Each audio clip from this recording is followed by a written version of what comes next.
አቶ ጀዋር መሐመድ ስለ ኢትዮ ኤርትራ ግንኙነትና ስለ ጽምዶ ያፈነደደው ሚስጥር ምንድነው? ከዚህ ሚስጥር በስተጀርባስ ምንድነው ያለው የሚለውን ጉዳይ ለእናንተ እናቀርብላችኋለን። ሰብስክራይብ አድርጉን። ባጭሩ ወደ ጉዳያችን እናልፋለን። ይህን ቪዲዮ ላይክ በማድረግ ጀምሩ። አቶ ጀዋር መሐመድ በትላንትናው ዕለት በቲክቶክ የቀጥታ ስርጭት ላይ ከሌሎች ፖለቲከኞችና አክቲቪስቶች ጋር ውይይት ስለማድረጉ ተነግሯል።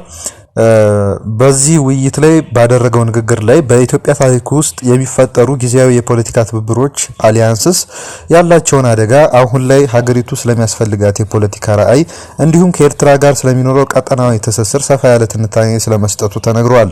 በኢትዮጵያ ታሪክ ውስጥ ንጉሱን በመቀጠልም ደርግን ለመጣል የተፈጠሩት የፖለቲካ ትብብሮች ጊዜያዊ ጠላትን ከማስወገድ ባለፈ ዘላቂ መፍትሄ እንዳላመጡ አቶ ጀዋር ተናግሯል።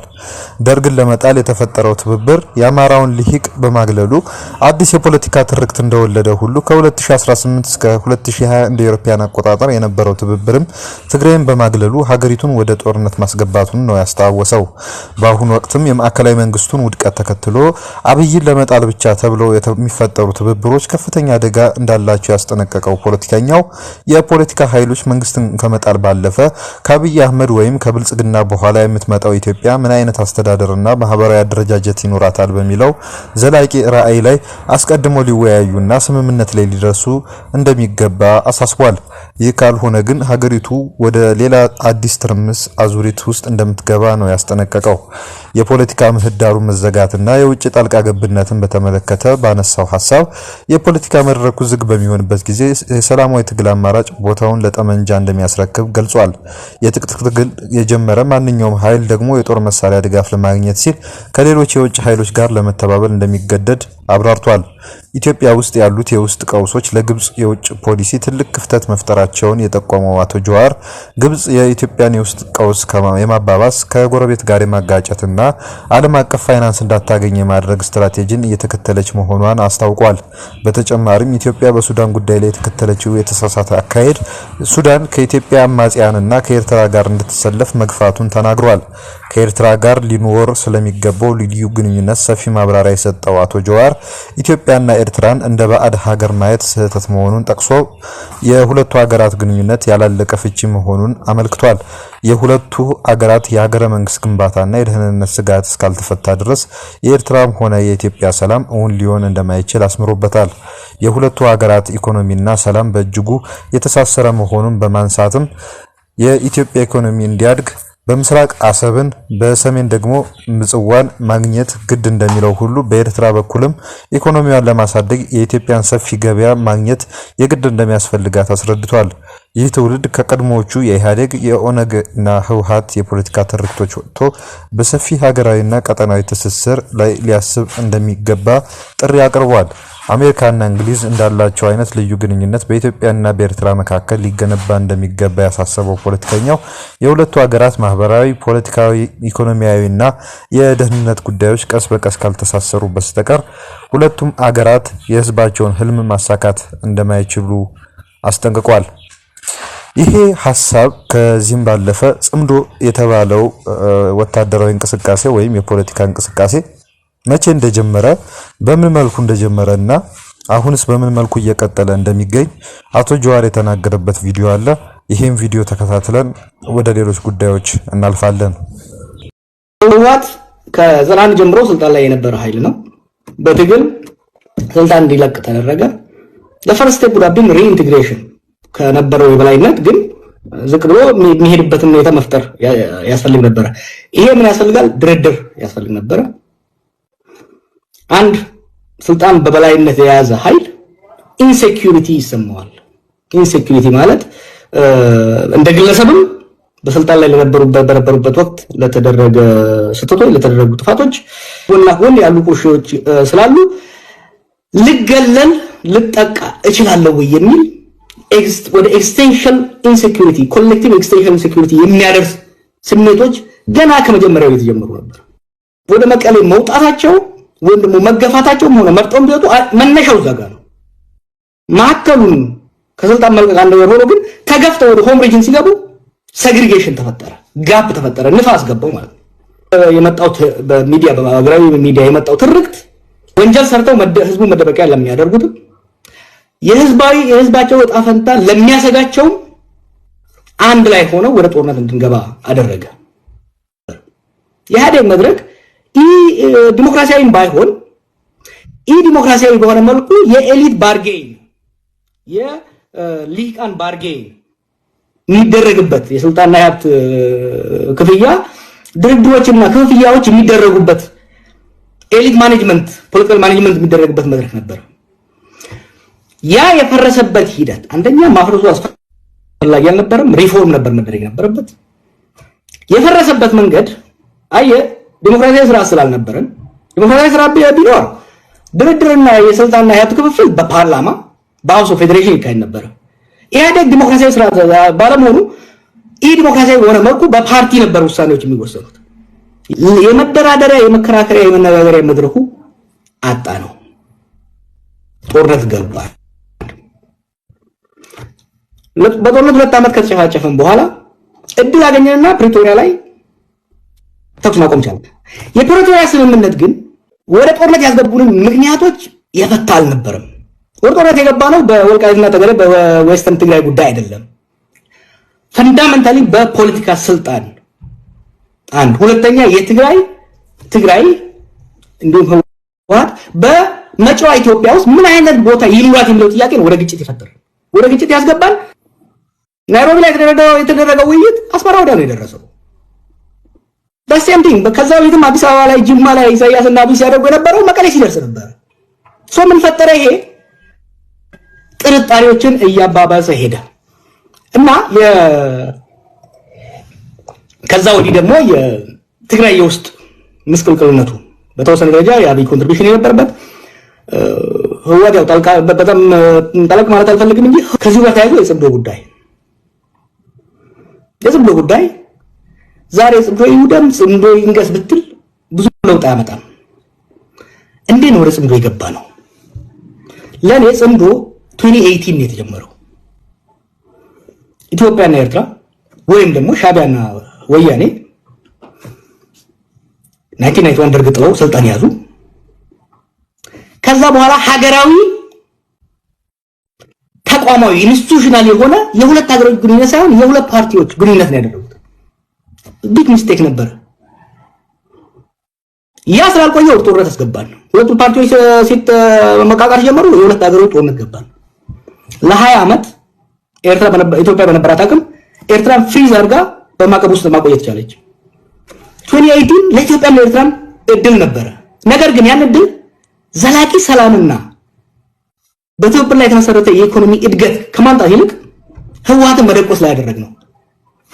ፕሪቶሪያ ላይ ህወሓትን ይዘን ህወሓትና ብልጽግና ሆኖ ሻዕቢያን የመደቆስ ጫውታ ውስጥ የተገባው ጽምዶ ዛሬ ላይ ያለውን ትናንትና ደረጃ የሚናገረውን አብይ የሚናገረውን ነገር ከተናገርን ካየነው ሌተስት ናቸው። መሰረቱ ግን ባክፋየር አደረገ። አብይ የተከተለው ስትራቴጂ ባክፋየር አደረገና ገሚሱ ወይም ደግሞ በአብዛኛው የሚሆነው የትግራይ ሊቅ ከህወሓት ጋር ሆኖ ወደ ኤርትራ የሄደበት ሁኔታ ነው የምታየው።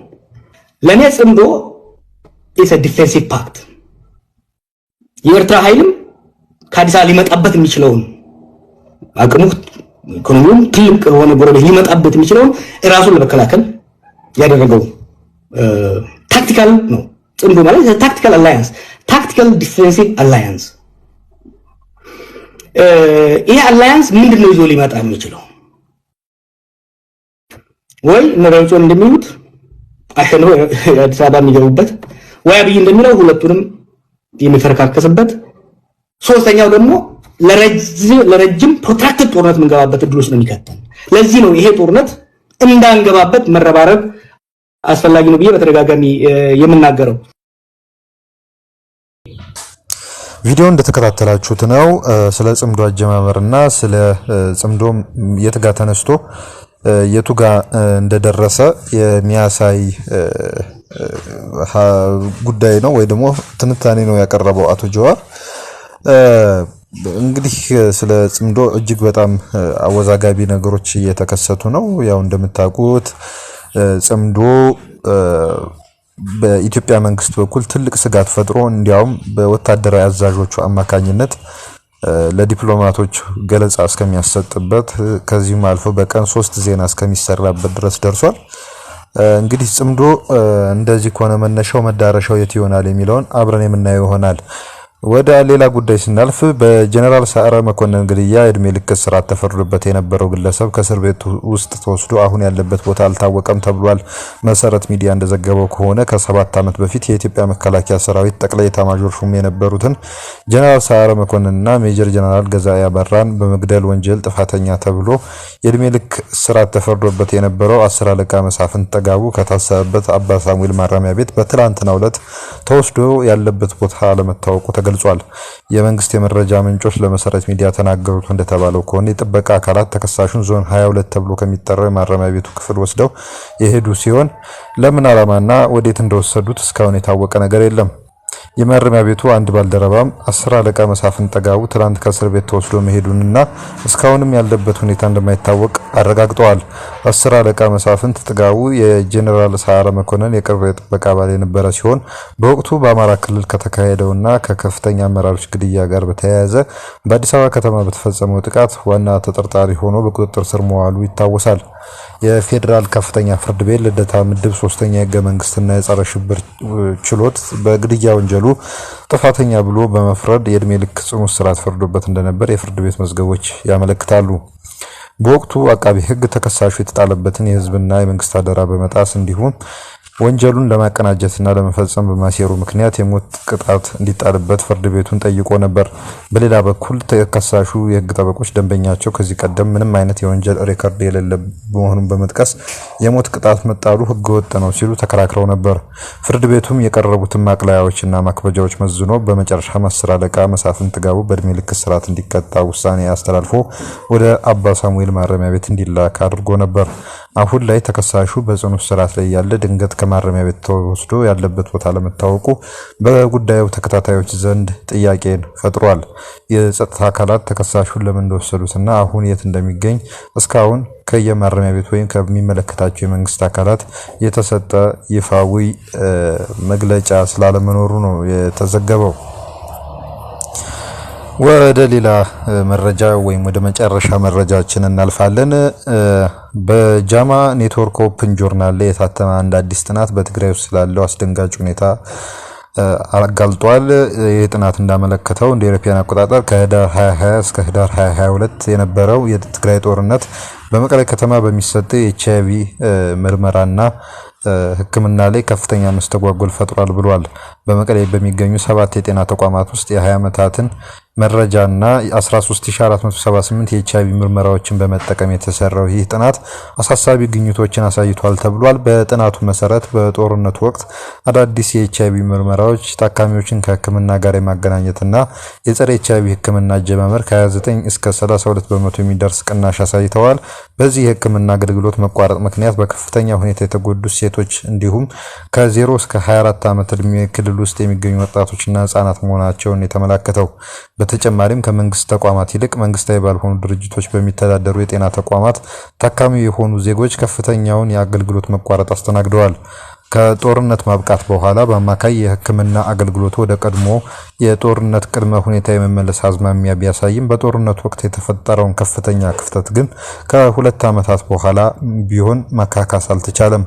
በጥናቱ ማጠቃለያ እንደተጠቆመው በግጭት ወቅት ወይም ከዚያም በኋላ የሚዘረጉ የኤችአይቪ ህክምና ፕሮግራሞች በተለይም ለሴቶች፣ ለወጣቶችና መንግስታዊ ባልሆኑ ድርጅቶች ለሚደገፉ ተቋማት ልዩ ትኩረት ሊሰጡ ይገባል ተብሏል። በመጨረሻ አንድ ቪዲዮ እናያለን። እዚህ ቪዲዮ ላይ በትግራይ ክልል እየተካሄዱ ያሉ ስብሰባዎች አሉ። እምቢ ለብሔራዊ ውድመት በሚል ርዕስ ከነዛ ውስጥ አንዲት ወጣት ወይም ደግሞ አንዲት ተሳታፊ ያነሳችው ሐሳብ ነው። ይሄውም ሐሳብ ምንድነው ሲጨመቅ በየቢሮ ተቀመጣችሁ ውፍረት እየጨመራችሁ መቀመጫችሁን እያሰፋችሁ ያላችሁ የቢሮ ኃላፊዎች ወርዳችሁ መታገል አለባችሁ፣ ወደ ጦር ግንባር መሄድ አለባችሁ የሚል ሐሳብ ነው ያነሳችው። ይሄ ሐሳብ እንግዲህ በመንግስታዊ የመገናኛ ብዙሃን ተሰራጭቷል በስፋት። ይሄን ቪዲዮ ተመልከቱ። እኛ ከወዲሁ እንሰናበታችኋለን። መልካም ጊዜ ይሁንላችሁ።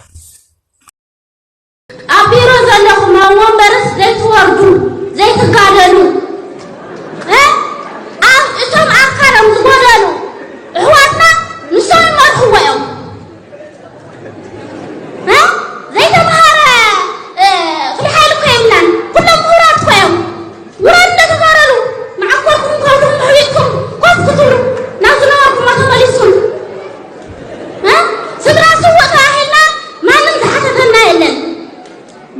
سوق زي كونغوس سمعت لنا أنا حقي يلا عفو منبر الحقي وسانة يلا صدرا سوق عفي منا فشا مرقس عباي سويتي يواقع كنت أدق أسوي زي حقوزة المخنام تايلة صدرا سوق خطرة نعم تخون يلا انكي تقضاهي ماذا يكون بقى تفسير خسيا ناي كتما من الهدار آويا وشد زي حقوزة ودا سوياس من يكون بقى ما يكسيا ترقم يولون أدى تقرأنا ورقيا سرحا ورقي جغانو أول برزلوكم جن مرادو أتم أقالهم زغودالو حواتنا مرحبوا قدم قضيتم هارو ولدنا مرحبوا ليرو أو كل أخوينهم عارفوا كلنا أنا أخويكم قام إبلاني ويلك حجي خند زواد حناس أوش تخا أخلي حقاقا أنه حقاقا إني أبزبزو حقاقا أنه حقاقا تازتعرف أبوئيو ناتكم شنفت ناتكم مكوار يندنا هزي ماني كتما شرارة كما هو برزلون تزخرو ثم نسيك عني كلهم سئلهم قطر ريم هرنيرو كرعيلهم سئلهم من داو تقوم يقول محجد بعلم علم كل ليلة نحنا قعسن قنقلهم وهينا ردو حريهم زلات الله هذه مناكم ريم نيرنا توابيرو نور شلو خلو خلو خلو خلو خلو آيات حقني زي آيات حقن شو حتى مع تتقوام علمه أو أبركة هو علو أنا ما تزكار المحشن كيدا يوم نيرا سدرا تقاراري تخاو كسوي لما يسمو نتقرأ ما تقزي تسوى لا يحشني صاير ما بركة إني حجون نحنا أقل كيدنا بيرو قفعي حما أزربا نبوز خلقا ساعة تشعة ساعات نبونا عساعة كتن فرقا أنا ما أقول على نشك إلى إذا اللي عسلته عسران دارهم كم يجيرهم مرالس من إسي كوينا نعنا توجبا نعنا زخنا كنسرحا يدن أبتلو جنوري أبقالي عددن محابر كوينا نسرحا دادوره محابر كوينا نسرحا دا خصاي يسمع أبقى إذا حواتنا زي سمع أبقالي يدن